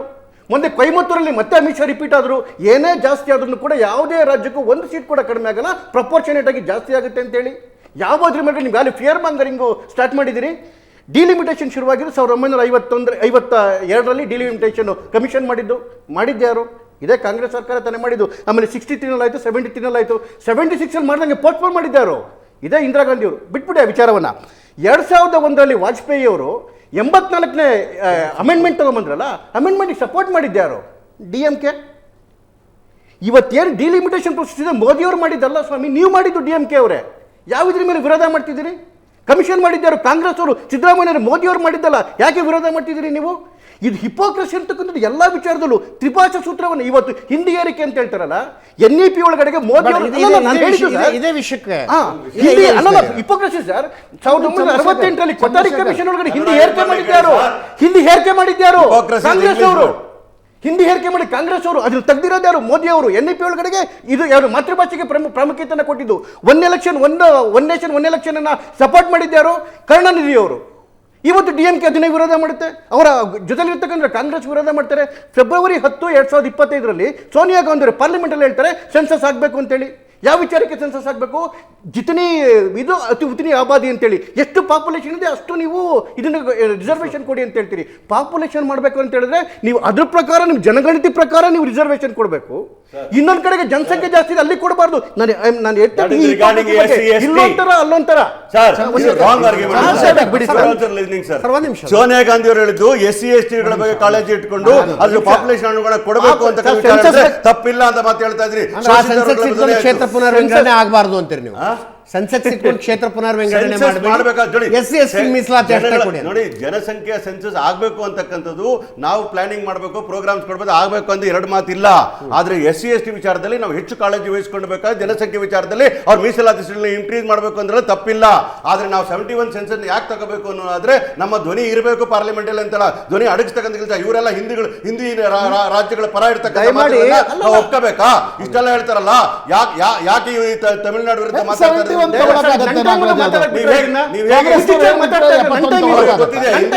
ಗೆಲ್ಲಕ್ ಸಾಧ್ಯ ಇದೆ, ದ್ರಾವಿಡ ಮೂವ್ಮೆಂಟ್ ಗಳಲ್ಲಿ ಗೆಲ್ಲಕ್ ಆಗಲ್ಲ ಅಂತ ಗೊತ್ತಿದೆ. ಅದಕ್ಕೋಸ್ಕರವಾಗಿ ಅವ್ರು ಅದನ್ನ ಹೋಗ್ತಾರೆ. ಅವರೆಲ್ಲ ಕನ್ನಡ ದ್ರೋಹಿಗಳು, ಕರ್ನಾಟಕ ದ್ರೋಹಿ ಇರೋರು ಮಾತ್ರ ಈ ತರ ಮಾಡ್ಲಿಕ್ಕೆ ಸಾಧ್ಯ. ಕರ್ನಾಟಕ 28 ಸೀಟ್ ಇರಬೇಕಾಗ್ತದೆ, ತಮಿಳುನಾಡು ಸೀಟ್ ಇರಬೇಕಾಗ್ತದೆ, ಆಂಧ್ರ ಸೀಟ್ ಇರಬೇಕಾಗ್ತದೆ. ಇವ್ರಿಗೆ ಹಿಂದಿ ಬೆಲ್ಟಲ್ಲಿ ಗೆಲ್ತಾರ ಬಿಜೆಪಿ ಅಂತ ಹೇಳಿ ಮಾತ್ರಕ್ಕೋಸ್ಕರ ನೀವು ನಂಬರ್ ಆಫ್ ಸೀಟ್ ಇನ್ಕ್ರೀಸ್ ಮಾಡ್ಕೊಂಡು ನೀವು ತೆಲಂಗಾಣ ಹೇಳ್ತಾ ಇದ್ದೀರಿ, ಕೇರಳ ಸೇರ್ಕೊಂಡು ಉತ್ತರ ಭಾರತ ಗೆಲ್ಲಲ್ಲ ಅಂತ ಡಿಸೈಡ್ ಮಾಡಿದ್ದೀರಾ? ಏನಂದ್ರೆ ಉತ್ತರ ಭಾರತ ಗೆಲ್ಲಲ್ಲ ಗೆಲ್ಲಲ್ಲ ಅಂತ ಹೇಳಿಲ್ಲ, ಅವ್ರು ಆಲೋಚನೆ ಮಾಡ್ಕೊಂಡಿರ್ತಾರೆ. ಹಂಗೆ ಅದು ನಡೀಲಿಕ್ಕೆ ಸಾಧ್ಯ ಇಲ್ಲ. ಉತ್ತರ ಭಾರತದಲ್ಲೂ ಗೆಲ್ಬೇಕು ಅಂತ ಇದೀವಿ, ದಕ್ಷಿಣ ಭಾರತ ಗೆಲ್ಬೇಕು ಅಂತ ಇದೀವಿ. ಆದ್ರೆ ಭಾರತದಲ್ಲಿ ಎಲ್ಲರ ರೆಪ್ರೆಸೆಂಟೇಟಿವ್ ಇರಬೇಕು ಅಂತಕ್ಕಂಥ ಆಲೋಚನೆ ಹೊರತು ಒಂದು ಸರ್ವಾಧಿಕಾರಿ ಧೋರಣೆಯಾಗಿ ಒಂದು ವಿಚಾರಧಾರೆ ಒಪ್ಕೊಂಡು ಹೋಗ್ತಕ್ಕಂಥ ಕಡೆ ನಂಬರ್ ಆಫ್ ಸೀಟ್ ಹಾಳು ಮಾಡ್ತಾರೋ ಸರ್. ನನ್ನ ಪಾಯಿಂಟ್ ಜನಸಂಖ್ಯೆ ಆಧಾರದ ಮೇಲೆ ಕ್ಷೇತ್ರ ಪುನರ್ವಿಂಗಡಣೆ ಮಾಡಿ 2019 ಲೋಕಸಭಾ ಚುನಾವಣೆಗಳಿಗೆ ಹೋದರೆ ದಕ್ಷಿಣದ ರಾಜ್ಯಗಳಿಗೆ ಅನ್ಯಾಯ ಆಗುತ್ತೆ ಅನ್ನುವ ಕೂಗು. ಅನ್ಯಾಯ ಯಾಕಾಗುತ್ತೆ ಅಂದರೆ ನಾವು ಜನಸಂಖ್ಯೆಯನ್ನು ಯಶಸ್ವಿಯಾಗಿ ನಿಯಂತ್ರಿಸಿದ ಕಾರಣಕ್ಕೆ. ಚಂದ್ರಶೇಖರ್, ಅದು ಅಂಡ್ ಕೆಳಗೆ ಚುಚ್ಚಿ ಇದು ಅಕ್ಯುಪಂಕ್ಚರ್ ಇದು ಅನ್ನುವ ಕಲೆ ಅದಂಗೆ ಅನಿಸ್ಬಿಡ್ಬಾರ್ದು. ಇದನ್ನೂ ನಿನ್ನ ಒಳ್ಳೆಯದಕ್ಕೆ ಮಾಡ್ತಾ ಇದ್ದೀವಿ ಅಂತ. ಅಲ್ಲಲ್ಲ, ನಾನು ಅದನ್ನೇ 71 ಸೆನ್ಸಸ್ಸಿಂದ ಹೇಳ್ಕೊಂಬಂದೆ. ಯಾವಾಗಲೂ ದಕ್ಷಿಣ ರಾಜ್ಯಗಳಿಗೆ ಬೆನಿಫಿಟ್ ಆಗಿ ಹೋಗ್ತಾ ಇದೆ. ಬರೀ ತಮಿಳುನಾಡೊಳಗಡೆಗೆ ಆಗಿರ್ತಕ್ಕಂಥ ಅವರು ಅಕಸ್ಮಾತ್ ಧ್ವನಿ ಎತ್ತಬೇಕು ಅಂತ ಹೇಳಿದೆ. ಉದಾಹರಣೆಗೆ ಹೇಳ್ತೀನಿ ಸರ್, ಏನು 39 ಸೀಟ್ ಇದೆ ತಮಿಳುನಾಡಲ್ಲಿ. ಚೆನ್ನೈನ ನಗರದ ಪಾಪ್ಯುಲೇಷನ್ ಬರೀ 3.2% ಆಫ್ ಟೋಟಲ್ ತಮಿಳುನಾಡು ಪಾಪ್ಯುಲೇಷನು. ಚೆನ್ನೈನಲ್ಲಿ 5 ಸೀಟ್ ಇದೆ ಪಾರ್ಲಿಮೆಂಟರಿ ಸೀಟು. ನೀವು ರಾಮನಾಥಪುರ ಮತ್ತು ವಿಧುನಗರ ಎರಡೂ ಸೇರಿಸಿ ಸುಮಾರು ಅರ್ಧ ಚೆನ್ನೈ ಅಷ್ಟಕ್ಕೆ ಒಂದೇ ಸೀಟ್ ಕೊಟ್ಟಿದ್ದಾರೆ. ನೀವು ಹೋರಾಟ ಮಾಡ್ಬೇಕಂದ್ರೆ ಅಲ್ಲೂ ಹೋರಾಟ ಮಾಡಿ, ಎಲ್ರಿಗೂ ನ್ಯಾಯ ಕೊಡಿ ಅಂತೇಳಿ. ನೀವು ದಕ್ಷಿಣದ ರಾಜ್ಯಗಳ ಮೇಲೆ ತೂಗುಕತ್ತಿ ಬೀಳ್ತಾ ಇದೆ ಅಂತ ಹೇಳಿದ್ರೆ ಪಾಪ್ಯುಲೇಷನ್ ಕಂಟ್ರೋಲ್ ವಿಚಾರ ಇವರು ಹೇಳ್ತಾ ಇದ್ದಾರೆ. ಪಾಪ್ಯುಲೇಷನ್ ಕಂಟ್ರೋಲ್ ಮಾಡಿದ್ದು ಕೇವಲ ದಕ್ಷಿಣದ ರಾಜ್ಯಗಳಲ್ಲ, 3-4 ರಾಜ್ಯಗಳು ಬಿಟ್ಟರೆ. ಬಿಹಾರ್ 26% ಆದರೆ UP 22% ಆಗಿತ್ತು, 15.8% ತಮಿಳುನಾಡದು ಪಾಪ್ಯುಲೇಷನ್ ಗೊತ್ತಾಯಿತು. ಇವ್ರಿಗಿಂತ ಕಡಿಮೆ ಮಾಡೋದು ಈಶಾನ್ಯ ರಾಜ್ಯಗಳಿದ್ದಾವೆ, ಗುಜರಾತ್ ಇದ್ದಾವೆ. ಇವ್ರನ್ನೆಲ್ಲ ಯಾಕೆ ನೀವು ಸೇರಿಸ್ತಾ ಇಲ್ಲ? ಹಾಗಾದರೆ ನಿಮ್ಮ ಅರ್ಥ ಏನು? ಉತ್ತರ ಭಾರತ ಮತ್ತು ದಕ್ಷಿಣ ಭಾರತನ ಮೊದಲು ಹೊಡಿಬೇಕು. ದಕ್ಷಿಣ ಭಾರತದ ರಾಜ್ಯಗಳು ಅಂತ ಯಾಕೆ ಬರ್ತಾ ಇದೆ ಇವ್ರ ಬಾಯಲ್ಲಿ? ಪಾಪ್ಯುಲೇಷನ್ ವಿಚಾರದಲ್ಲಿ ಯಾವ ಏನಕ್ಕೆ ಬರ್ತಾ ಇದೆ? ಕಾರಣ ಏನು ಅಂತ ಹೇಳಿದ್ರೆ ಇವರಿಗೆ ಮೊದಲ ದೇಶವನ್ನು ಹೊಡಿತಕ್ಕಂಥ ಕೆಲಸಗಳನ್ನ ಮಾಡ್ಕೊಂಡು ಹೋಗ್ಬೇಕು. ಇದೇ ರೀತಿ ಏನಾಯ್ತು ಅಂತ ಹೇಳಿದ್ರೆ ನೋಡಿ, 71 ಪಾಪ್ಯುಲೇಷನ್ ಪ್ರಕಾರವೇ ಆಗಬೇಕು ಅಂತೇಳಿ ಅವತ್ತಿಂದ ಆಯಿತು. ಯಾಕೆ ಅಂತ ಹೇಳಿದ್ರೆ 71ರಿಂದ ಏನಾಯಿತು, ಫ್ಯಾಮಿಲಿ ಪ್ಲಾನಿಂಗ್ನ ಅಡಾಪ್ಟ್ ಮಾಡ್ಕೊಂಡೋದ್ರು. ಮುಂದೆ ಯಾವ ರಾಜ್ಯಗಳು ಸಕ್ಸಸ್ಫುಲ್ ಆಗಿ ಅಡಾಪ್ಟ್ ಮಾಡ್ಕೊಂತವೆ ಅವ್ರಿಗೆ ಅನ್ಯಾಯ ಆಗಬಾರ್ದು ಅಂತೇಳಿ 71 ಸೆನ್ಸಸ್ನೇ ಇದಕ್ಕೆ ಡಿಲಿಮಿಟೇಷನ್ ಇಟ್ಕೋಬೇಕು ಅಂತ ಆಯಿತು. ಈಗ ಆಗ್ತಿರ್ತಕ್ಕಂಥದ್ದನ್ನ 71 ಅದ್ರ ಪ್ರಕಾರ ಮಾಡಲ್ಲ ಅಂತ ಯಾರು ಹೇಳಿದ್ದಾರೆ ನಿಮಗೆ? ಮಾಡ್ತೀವಿ ಅಂತಾರೆ. ಯಾರು ಮಾಡ್ತೀವಿ ಅಂತ ಹೇಳಿ ಏನು ಆಗ್ಬೇಕಾದ್ರೆ ತಾನೇ ಅದರಲ್ಲಿ. ಹಾಗಾಗಿನೇ ಯಾವ ಆಧಾರದ ಮೇಲೆ ಪ್ರಧಾನಮಂತ್ರಿಗಳಾಗಲಿ ಗೃಹ ಸಚಿವರು on the floor of the parliament ಹೇಳ್ತಾರೆ ಯಾರಿಗೂ ಅನ್ಯಾಯ ಆಗಲ್ಲ, ಯಾವ ಪ್ರಪೋರ್ಷನೇಟಲ್ಲಿ ಸೀಟ್ಗಳು ಜಾಸ್ತಿ ಆಗುತ್ತೆ, ಪ್ರತಿ ರಾಜ್ಯಕ್ಕೂ ಕೂಡ ಪ್ರೋರಾಟ ಬೇಸಿಸ್ ಅಂತಕ್ಕಂಥ ವರ್ಡ್ನ ಪದೇ ಯೂಸ್ ಮಾಡ್ತಾ ಇದ್ದಾರೆ ಅಮಿತ್ ಶಾ ಅವರು. ಏನು ಪ್ರೋರಾಟ ಬೇಸಿಸು? ಅದೇ ರೇಷಿಯೋದಲ್ಲೇ ನಿಮಗೆ ಜಾಸ್ತಿ ಆಗ್ತಾ ಹೋಗುತ್ತೆ. ಅಂದರೆ ದಕ್ಷಿಣದ ರಾಜ್ಯಗಳ ಪರ್ಸೆಂಟೇಜ್ 24 ಇರೋದು 24% ಮುಂದುವರಿಯುತ್ತೆ, ಉಳಿಯುತ್ತೆ, ಯಾವತ್ತೂ ಕಡಿಮೆ ಆಗೋದಿಲ್ಲ. ಯಾಕೆಂತ ಹೇಳಿದ್ರೆ ನೋಡಿ, ಈಗಾಗಲೇ ಒಂದು US ಸ್ಟಡಿನೂ ಬಂತು. ಅದ್ರ ಪ್ರಕಾರ ಏನು 848 ಸೀಟ್ ಆಗುತ್ತೆ. ಅದರಲ್ಲಿ ತಮಿಳುನಾಡು 39 ಇರೋದು 48ಕ್ಕೆ ಹೋಗುತ್ತೆ. ಡಬಲ್ ಪಾಪ್ಯುಲೇಷನ್ ಇರೋ ಬಿಹಾರ 40ರಿಂದ 52 ಹೋಗುತ್ತೆ. ಡಬಲ್ ಪಾಪ್ಯುಲೇಷನ್ ಇರೋದು. ಇವೆಲ್ಲ ಅಂದಾಜುಗಳ್ರಿ. ಅಲ್ಲ, ಅದು ಸ್ಟಡಿ ಬಂದಿರೋದು ಸರ್. ಇವ್ರು ಮಾತಾಡ್ತಿರೋದು ಇನ್ಯಾವುದನ್ನ? ಇವ್ರು ಮಾತಾಡ್ತಿರೋದು ಯಾವ್ದನ್ನ? ಸೊ ಹಾಗಾಗಿ ಪ್ರಶಾಂತ್ ನೋಡಿ, ಇದರಲ್ಲಿ ಈಗ ಅನೇಕ ಬೇರೆ US ಸ್ಟಡಿ ಬಂದಿವೆ. ಸೀಟ್ ಅಂತಿಮವಾಗಿ ಅರೈವ್ ಆಗ್ತವೆ ಅನ್ನೋದ್ರ ಬಗ್ಗೆ ಬೇರೆ. ಈಗ ಒಂದು ಚುನಾವಣಾ ಆಯೋಗ ಇರಬಹುದು, ಜನಸಂಖ್ಯೆಗೇನು ಸೆನ್ಸಸ್ ಬರುತ್ತೆ, ಅದಾದಮೇಲೆ ಮೊದಲೇನು 10 ಲಕ್ಷ ಇಟ್ಕೊಂಡಿದ್ರು ಅದನ್ನು 20 ಲಕ್ಷಕ್ಕೆ ತರ್ತಾರೆ ಅಂತಕ್ಕಂಥದ್ರ ಬಗ್ಗೆ ಚರ್ಚೆಗಳಿವೆ.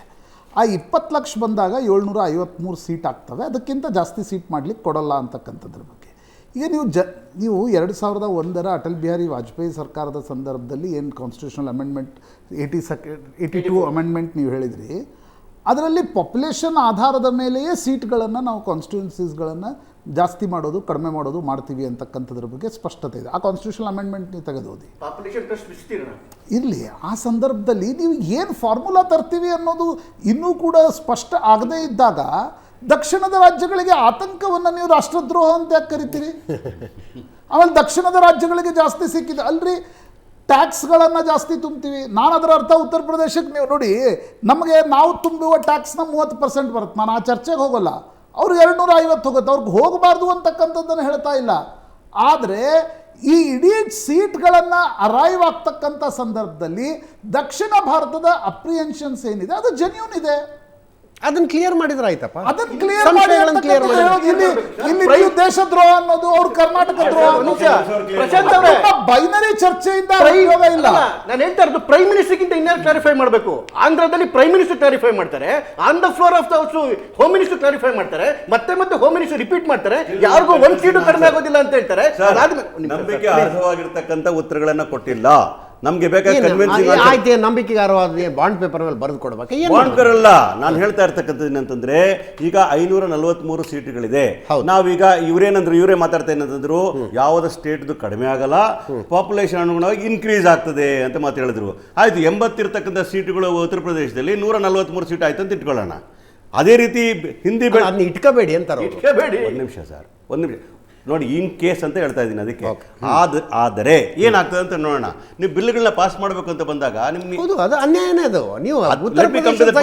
ನಾನು ಕರ್ನಾಟಕದಲ್ಲಿ 28 ಇಟ್ಟಿದ್ದೀರಿ, ಅದ್ರ UP-ಯಲ್ಲಿ 143 ಇಟ್ಟಿರ್ತೀರಿ, ಮಧ್ಯಪ್ರದೇಶದಲ್ಲಿ ಇನ್ಕ್ರೀಸ್ ಮಾಡಿರ್ತೀರಿ, ಬಿಹಾರಲ್ಲಿ ಇನ್ಕ್ರೀಸ್ ಮಾಡಿರ್ತೀರಿ. ನಿಮ್ಮನ್ನು ಯಾರು ಕೇಳ್ತಾರೆ ದಕ್ಷಿಣ ಭಾರತ ನಾಳೆ ನೋಡ್ರಿ ಮನೆಗೆ ಅಂತಾರೆ, ನಿಮ್ಮ ಬಿಲ್ನ ಪಾಸ್ ಮಾಡ್ಕೊಳ್ತಾರೆ, ನನ್ನ ತಲೆ ಮೇಲೆ ಚಪ್ಪಡಿ ಹಾಕ್ತಾರೆ. ಅದು ಆಗಬಾರ್ದಂತಾನೆ ಲೋಕಲ್ ಭಾಷೆಯಲ್ಲಿ ನಿಮ್ಗೆ ಹೇಳ್ತಾ ಇದ್ದೀನಿ. 543 ಇರಬೇಕಾಗ್ತದೆ. ಅದು ಅವಾಗಲೇ ಎಫೆಕ್ಟಿವ್ ಪಾರ್ಲಿಮೆಂಟ್ ಇರಬೇಕು ಅಂತಲ್ಲ. ನನ್ನ ರಿಕ್ವೆಸ್ಟ್ ಜನಸಂಖ್ಯಾ ನಿಯಂತ್ರಣ ಮಾಡಿದ್ದಕ್ಕೆ ಏನಾದ್ರೂ ಇನ್ಸೆಂಟಿವ್ ಸಿಗುತ್ತೋ ಇಲ್ವೋ ಅನ್ನೋದು ಮುಖ್ಯ. ಇನ್ಸೆಂಟಿವ್ ಕೊಡೋದು ನಮ್ಗೊಂದು 2 ಸೀಟ್ ನೀವು ಜನಸಂಖ್ಯಾ ನಿಯಂತ್ರಣ ಪಾಪ್ಯುಲೇಷನ್ ಕಂಟ್ರೋಲ್ ಅಂತ ಹೇಳಿದ್ರಿ. ದಕ್ಷಿಣ ಭಾರತದ ರಾಜ್ಯಗಳು ಸಾಕ್ಷರತಾ ಪ್ರಮಾಣ ಜಾಸ್ತಿ ಇವೆ, ಆಟೋಮೆಟಿಕ್ಲಿ ಜನಸಂಖ್ಯಾ ಪ್ರಶಾಂತ್ ಸರ್, ನಿಮ್ಮ ಮಾತಿಗೆ ನಾವು ಸೆಕೆಂಡ್ ಮಾಡ್ತೇವೆ. ಯಾರು ನೀವು ಹೇಳಿದ್ರಲ್ಲ, ಯಾರು ನಾವು ಕಾನೂನನ್ನ ಪರಿಪಾಲನೆ ಮಾಡಿ ಪಾಪ್ಯುಲೇಷನ್ ಕಂಟ್ರೋಲ್ ತರಲಿಕ್ಕೆ ನಿಮ್ಮ ಅನುಮೋದನೆಗೆ ನಾನು ಮಾತಾಡ್ತಾ ಇಲ್ಲ. ನಿಮಗೆ ನಿಮ್ ಪ್ಲೀಸ್ ಮಾಡ್ಬೇಕು ಅಂತ ನಾನು ಹೇಳ್ತಾ ಇಲ್ಲ ಪ್ರಶಾಂತ್ ಅವರೇ. ಅಶ್ವಿನ್ ಗೌಡ್ರೆ, ಧರ್ಮ ಸಂಕಟ, ಒಂದು ಪ್ರಾದೇಶಿಕ ಪಕ್ಷ ರಾಷ್ಟ್ರೀಯ ಪಕ್ಷದ ಜೊತೆಗೆ ಮೈತ್ರಿಯಲ್ಲಿದ್ದೀರಿ, ಕೇಂದ್ರದಲ್ಲಿ ಮಂತ್ರಿ ಆಗಿದ್ದೀರಿ. ಅಲ್ಲ, ಇದೇ ನೋಡಿ ಸರ್, ನಾನು ಅದೇ ಹೇಳ್ತಾ ಇರೋದು. ನಿಮ್ದೆಲ್ಲ ಮಾತುಗಳನ್ನ ಕೇಳಿದ್ವಿ. ಅಷ್ಟು ಈಸಿಯಾಗಿ NDA ಭಾಗವಾಗಿರುವಂಥ ಈ ಒಂದು ಕೇಂದ್ರ ಸರ್ಕಾರ ಅಷ್ಟು ಈಸಿಯಾಗಿ ಸ್ಟೇಜ್ ಮೇಲೆ ಈಗ ಗೃಹ ಸಚಿವರು ಹೇಳಿದ್ರು, ಆ ರೀತಿ ಎಲ್ಲ ಮೋಸ ಆಗ್ಲಿಕ್ಕೆ ಬಿಡಲ್ಲ ದಕ್ಷಿಣ ಭಾರತ ರಾಜ್ಯಗಳಿಗೆ. ಅಂದ್ರೆ ಕೊಯಮತ್ತೂರಿನಲ್ಲಿ ಹೋಮ್ ಮಿನಿಸ್ಟರ್ ಮಾತಾಡಿದ್ದು ಕ್ಲಿಯರ್ ಇತ್ತು, ಒಂದು ರಾಜ್ಯದ ಒಂದೂ ಸೀಟ್ ಕಡಿಮೆ ಆಗೋದಿಲ್ಲ.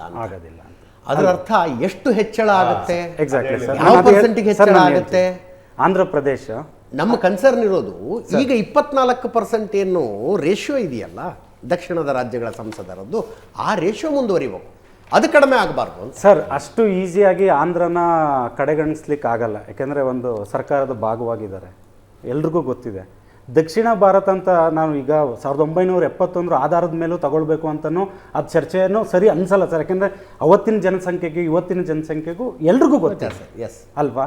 ಚೈನಾನೇ ಮೀರಿಸಿ ಬೆಳೆದಿದ್ದೀವಿ ನಾವು ಜನಸಂಖ್ಯೆ ವಿಚಾರದಲ್ಲಿ. ನನ್ನ ಪ್ರಶ್ನೆ ಇಷ್ಟೇ ಸಿಂಪಲ್ ಸರ್.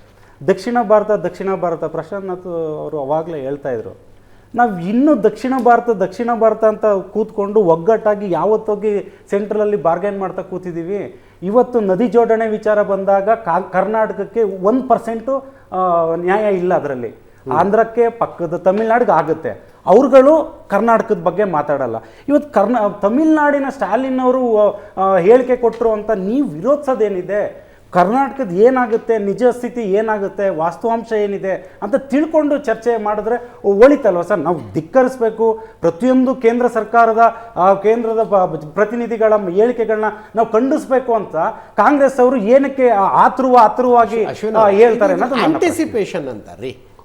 ನ್ಯಾಯಾಲಯದ ಆಂಟಿಸಿಪೇಟರಿ ಬೇಲ್ ಅಂತ ಒಂದು ಇದೆಯಪ್ಪ. ಅಜಿತ್ ಸರ್, ಪೊಲೀಸರು ನನ್ನನ್ನು ಬಂಧಿಸಬಹುದು, ಬಂಧಿಸದಂತೆ ನನಗೆ ವ್ಯವಸ್ಥೆ ಮಾಡಿಕೊಡಿ ಸರ್. ಅಜಿತ್ ಸರ್, ಇನ್ನು ಹಂಗೆ ಇಲ್ಲಿ ಅನ್ಯಾಯ ಆಗಬಹುದು, ಇಲ್ಲ ಸರ್, ಆಗುವ ಸಾಧ್ಯತೆ ಕಾಣಿಸ್ತಾ ಇದೆ. ಆಗದೆ ಇರೋಂಗ್ ನೋಡ್ಕೊಳ್ಳಿ ಅಂತ. ನಾನು ದಕ್ಷಿಣ ಭಾರತ ಅಂತ ಹೇಳಕ್ ಹೋಗಲ್ಲ, ಕರ್ನಾಟಕಕ್ಕೆ ಅನ್ಯಾಯ ಆಗಲ್ಲ ಅನ್ಯಾಯ ಆಗಕ್ಕೆ ಕುಮಾರಣ್ಣ ಅವರು ಬಿಡಲ್ಲ. ಹಾಗೆ ಒಂದ್ ಸೆಕೆಂಡ್ ಸರ್, ಇದು ಅಮಿತ್ ಶಾ ಅವ್ರು ಹೇಳಿದ್ದಕ್ಕಿಂತಲೂ ನಮಗೆ ಹೆಚ್ಚು ನಂಬಿಕೆ ಸಂಸದರಿರುವಂತ ಅಂತ ಉತ್ತರ ಹೇಳಿ. ಪ್ರದೇಶ ಎಲ್ಲಿದೆ ಸರ್? 80 ಸಂಸದರ ಇಟ್ಟುಕೊಂಡಿರುವಂತ ಉತ್ತರ ಪ್ರದೇಶ ಎಲ್ಲಿದೆ?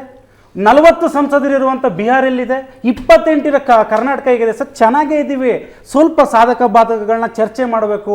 ಇದ್ರ ಬಗ್ಗೆ ಇನ್ನೂ ಕ್ಷೇತ್ರ ಪುನರ್ವಿಂಗಡಣೆ ಬಗ್ಗೆ ಇನ್ನೂ ಹೆಚ್ಚಿಗೆ ಚರ್ಚೆಗಳು ಆಗಬೇಕು. ಆದಮೇಲೆ ಅದ್ರ ಬಗ್ಗೆ ಹೋಗ್ಬೇಕು ಹೊರತು ತಮಿಳ್ನಾಡವರು ಧಿಕ್ಕರಿಸಿದ್ದಾರೆ ಅಂದಂಗೆ ನೀವು ನಮ್ಮ CM ಧಿಕ್ಕರಿಸಬಾರ್ದು.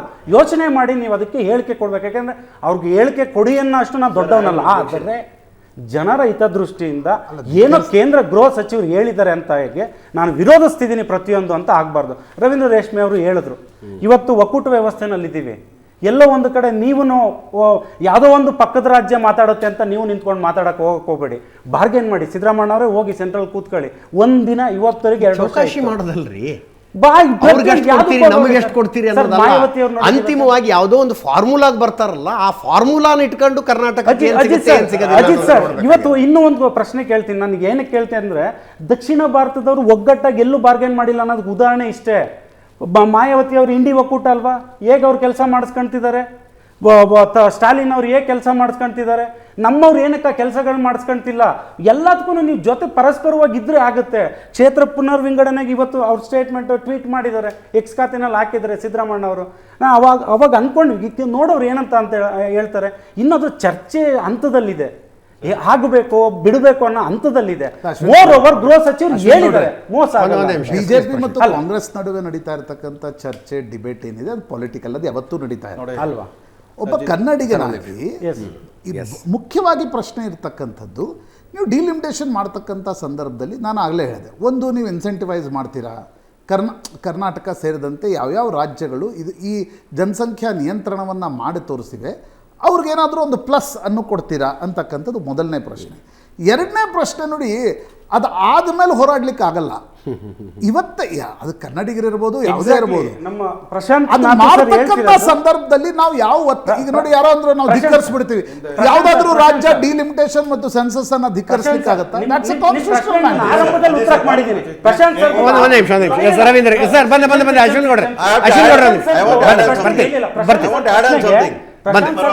ಆರಂಭದಲ್ಲಿ ಉತ್ತರಿಸಿದ್ದೀನಿ. ಏನಂದ್ರೆ ನಾನು ಅದೇ ಹೇಳ್ತೀನಿ ಸರ್, ಆ ರೀತಿ ಸಭೆ ಸಮಾರಂಭಗಳಲ್ಲಿ ಹೇಳಿದಂಥ ಗೃಹ ಸಚಿವರು ಮೋಸ ಆಗಲ್ಲ ಅಂತ ಹೇಳಿದವರು ಮೋದಿಯವರು ಒಂದು ಯಾವುದೇ ಆದಂಥ ಜವಾಬ್ದಾರಿಯ ಸ್ಥಾನದಲ್ಲಿದ್ದಾರೆ. ಕರ್ನಾಟಕಕ್ಕೆ ಅಷ್ಟು ಈಸಿಯಾಗಿ ಆಗಲ್ಲ ಸರ್. ಅಮಿತ್ ಶಾ ಅವರು ಮೋಸ ಆಗದೆ ಅಮಿತ್ ಶಾ ಅವರು ಕೊಟ್ಟಿರುವುದು ಅರ್ಧ ಅಭಯ.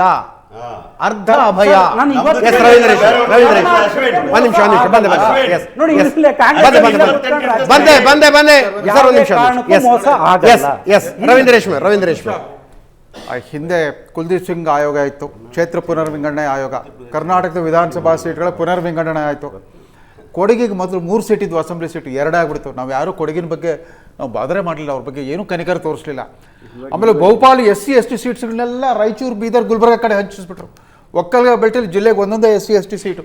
ಉಳಿದಿದ್ದೆಲ್ಲ ರಾಯಚೂರು, ಬಳ್ಳಾರಿ, ಕೊಪ್ಪಳ, ಯಾದಗಿರಿ ಅಲ್ಲ. ಆ ಥರ ಜನರಲ್ ಗೊಣಗಾಟ ಅಲ್ಲ, ಜನರಲ್ ಆ ಥರ ಗೊಣಗಾಟ ಬಂತು. ಯಾಕಂದ್ರೆ ಇಲ್ಲೇ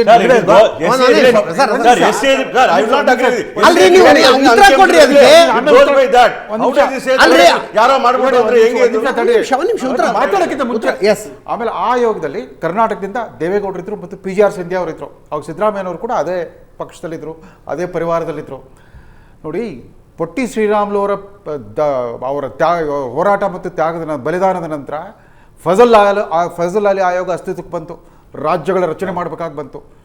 ಭಾಷಾವಾರು ಪ್ರಾಂತ್ಯಗಳ ರಚನೆ ಆಗದಿದ್ರೆ ಜಾತಿವಾರು ಪ್ರಾಂತ್ಯಗಳು ಆಗಿಬಿಡ್ತಾ ಇದ್ವು. ಈ ದೇಶ ಒಡೆದೋಗ್ಬಿಡ್ತಾ ಇತ್ತು. ಆವಾಗ ಭಾಷಾವಾರು ಪ್ರಾಂತ್ಯಕ್ಕೆ ಎಲ್ಲರೂ ಒಪ್ಕೊಂಡಾಗ ಸಹಜವಾಗಿಯೇ ನಮ್ಮ ಕನ್ನಡ ಭಾಷಿಕರ ಸಂಖ್ಯೆ ಕಡಿಮೆ ಇತ್ತು, ತಮಿಳರಿಗಿಂತ ಕಡಿಮೆ ಇತ್ತು.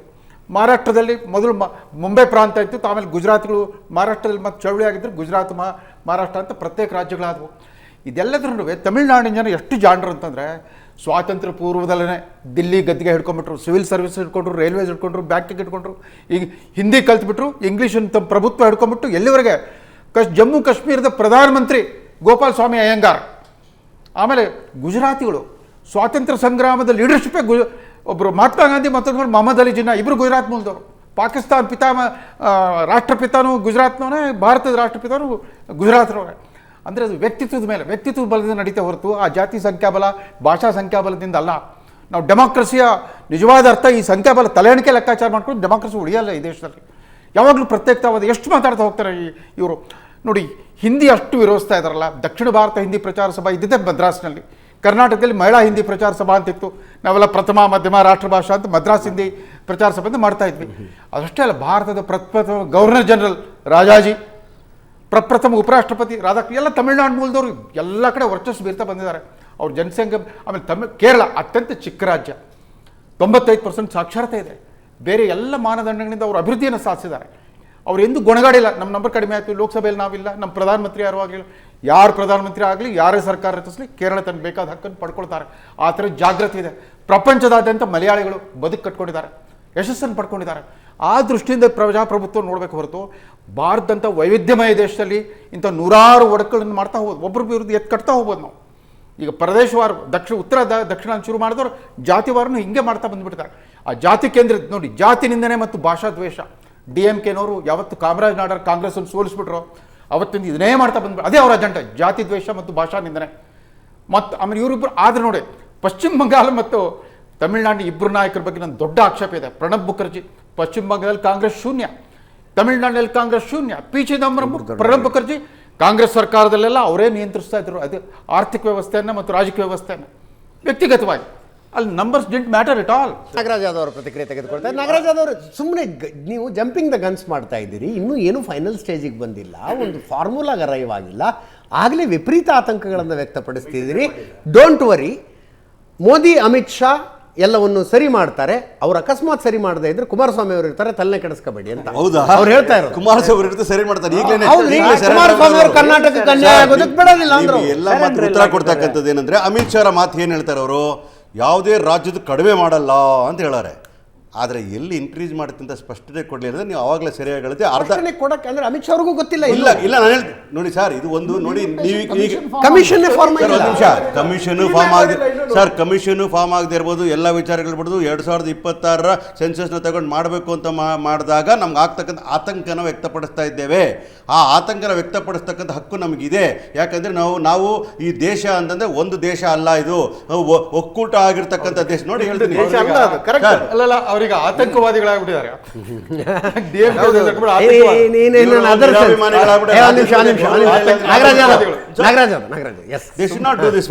ನಾನೇನ್ ಹೇಳ್ತೀನಿ, ನಮ್ಗಿರ್ತಕ್ಕಂಥ ಆತಂಕವನ್ನ ಏನಂದ್ರೆ ನೀವು ದೇಶ, ಇದು ದೇಶ ಅಲ್ಲ ನೋಡಿ, ಇದು ದೇಶ ಅಂದ್ರೆ you can't call it as only as India, it's union of states makes country ಅಂತ ಹೇಳ್ತಾ ಇದ್ದೀನಿ.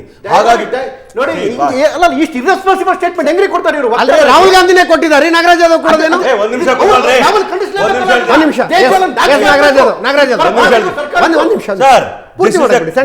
Country with union of States ಅಂದ್ರೆ ಎಲ್ಲ ರಾಜ್ಯಗಳ ಒಕ್ಕೂಟ ಸೇರಿ ದೇಶ ಅಂತಕ್ಕಂಥದ್ದು. ಅದಕ್ಕೆ ನಾವು ವಿವಿಧತೆಯಲ್ಲಿ ಏಕತೆಯನ್ನು ಕಾಪಾಡ್ಕೊಂಡು ಬಂದಿರತಕ್ಕಂಥ ಸಂವಿಧಾನದ ಸ್ಪಿರಿಟ್ ಅನ್ನು ಒಪ್ಕೊಂಡಿರ್ತಕ್ಕಂಥದ್ದು. ಹಾಗಾಗಿ ನಮ್ಮ ಧ್ವನಿ ಇರಬೇಕು. ಎಲ್ಲ ಯೂನಿಟ್ಗೆ ಸತ್ಯ ರೀ. ಕರ್ನಾಟಕ ಒಂದು ರಾಜ್ಯವಲ್ಲ, ಇದು ಜಿಲ್ಲೆಗಳ ಒಕ್ಕೂಟ. ಬರೋಣ ಸರ್, ತಪ್ಪ ಸರ್, ಇಲ್ಲಿಗೆ ಬರೋಣ ಸರ್. ಧಾರವಾಡ ಒಂದು ಜಿಲ್ಲೆಯಲ್ಲ, ತಾಲೂಕುಗಳ ಒಕ್ಕೂಟ. ಕರೆಕ್ಟಾ? ಈ ಪವಿತ್ರವಾದ ದೇಶ ಅಂತಕ್ಕಂಥ ಎಲ್ಲ ರಾಜ್ಯಗಳು ಸೇರಿದ್ರೇ ಪವಿತ್ರವಾದ ದೇಶ ಆಗ್ತಕ್ಕಂಥದ್ದು. ನಾನು ಅದರ ಅಭಿಮಾನಿ ಕೂಡ, ಅದರ ಮಣ್ಣಿನ ಮಗ ಕೂಡ. ನಾನು ಹೇಳ್ತಾ ಇರ್ತಂದು, ಈ ಎಲೆಕ್ಷನ್ ವಿಚಾರ ಬಂದಾಗ, ಡಿಲಿಮಿಟೇಷನ್ ವಿಚಾರ ಬಂದಾಗ ಕೇಳ್ತಾ ಇರ್ತಕ್ಕಂಥದ್ದು ಅಮಿತ್ ಶಾ ಅವರ ಹೇಳಿಕೆ. ಅದು ಫುಲ್ ಸೆಂಟೆನ್ಸ್ ನಮಗಿರ್ತಕ್ಕಂತಹ ಆತಂಕವನ್ನು ಅದರ ಕ್ಲಿಯರ್ ಮಾಡಲಿಲ್ಲ ಅನ್ನೋ ಕಾರಣಕ್ಕೋಸ್ಕರ ಹೇಳೋದು. ನಂಬರ್ ಆಫ್ ಸೀಟ್ಸ್ ಇನ್ಕ್ರೀಸ್ ಬಗ್ಗೆ ಮಾತಾಡಲಿಲ್ಲ, ಯಾವುದು ಚೇಂಜ್ ಆಗಲ್ಲ ಅಂತ ಹೇಳ್ತಾರೆ. ಇರಲಿ, but one I want to bring it your notice, because ವೀಕ್ಷಕರಿಗೋಸ್ಕರ ಹೇಳ್ತಾ ಇದ್ದೀನಿ. 84th ಅಮೆಂಡ್ಮೆಂಟ್ ಆಕ್ಟ್ 2001 ಅದೇನು ಹೇಳ್ತದೆ, allowed territorial adjustments based on the 1991 census without changing the number of seats. ಆಮೇಲೆ 2087 ಅಮೆಂಡ್ಮೆಂಟ್ 2003 ಮಾಡಿರ್ತಕ್ಕಂಥದ್ದೇನು, mandated delimitation based on the census 2001 census keeping the existing seats allocation unchanged ಅಂತ ಹೇಳ್ತಾರೆ. ನೀವು ಅದನ್ನು ಹೇಳಿ, ಅದು ಬಂದು ನಾವು ಏನೇ ಮಾಡಿದ್ರು ಕೂಡ we will not change the seats. ನಮ್ಮ 5543 ಸೀಟ್ನ ಚೇಂಜ್ ಮಾಡಲ್ಲ ಅಂತ ಹೇಳ್ರಿ. ಅವಾಗ ನಮ್ಮ ಸೀಟ್ ನಮಗೆ 28 ಇರ್ತೀವಿ. ನೀವು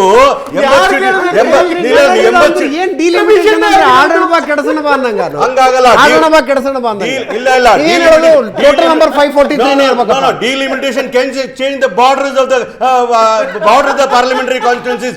We don't want numbers to be increased because that will go against the South India ಅನ್ನೋ ಮಾತನ್ನ ಹೇಳ್ತಾ ಇದ್ದೀನಿ. ಕೊನೆಗೆ ಬಂದು ಟ್ರ್ಯಾಕ್ ತಪ್ಪದ್ರು ನೋಡಿ. ಇಲ್ಲ ನಾನು ಈ ಅಮೆಂಡ್ಮೆಂಟ್ ಗಳನ್ನ ಅದನ್ನ ಹೇಳ್ತಾ ಇರ್ತಕ್ಕಂಥದ್ದು. ನೀವು ದಯವಿಟ್ಟು ಇದರಲ್ಲಿ ಕಾಂಗ್ರೆಸ್ ದ್ವಂದ್ವ ಕೂಡ ಇದೆ. ಇಲ್ಲ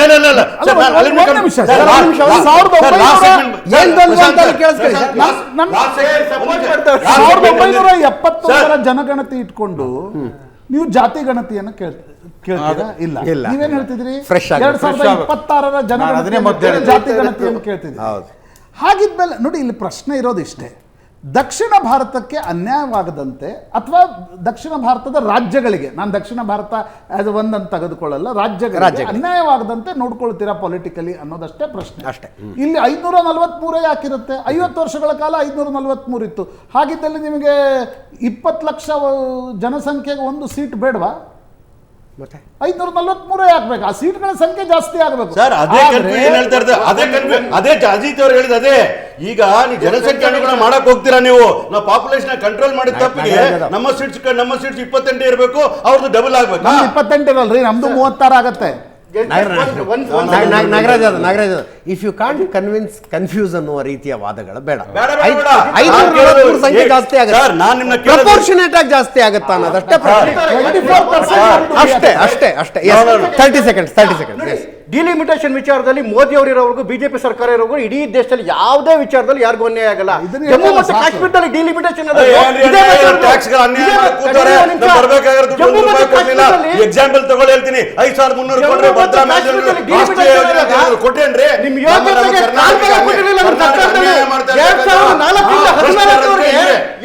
ಹೇಳ್ತಾರೆ ಕರ್ನಾಟಕ ಅನ್ಯಾಯ ಮಾಡಿಲ್ಲ ಅಂತ ಹೇಳಿ. ಥ್ಯಾಂಕ್ ಯು ಸೋ ಮಚ್ 4 ಜನರಿಗೂ. Thank you Prashant. ಇದರೊಂದಿಗೆ ಇವತ್ತಿನ ಲೆಫ್ಟ್ ರೈಟ್ ಅಂಡ್ ಸೆಂಟರ್ ಮುಗಿಸ್ತಾ ಇದ್ದೀನಿ. ನೇರ ದಿಟ್ಟ ನಿರಂತರ ಸುದ್ದಿಗಾಗಿ ನೋಡ್ತಾ ಇರಿ ಏಷ್ಯಾನೆಟ್ ಸುವರ್ಣ.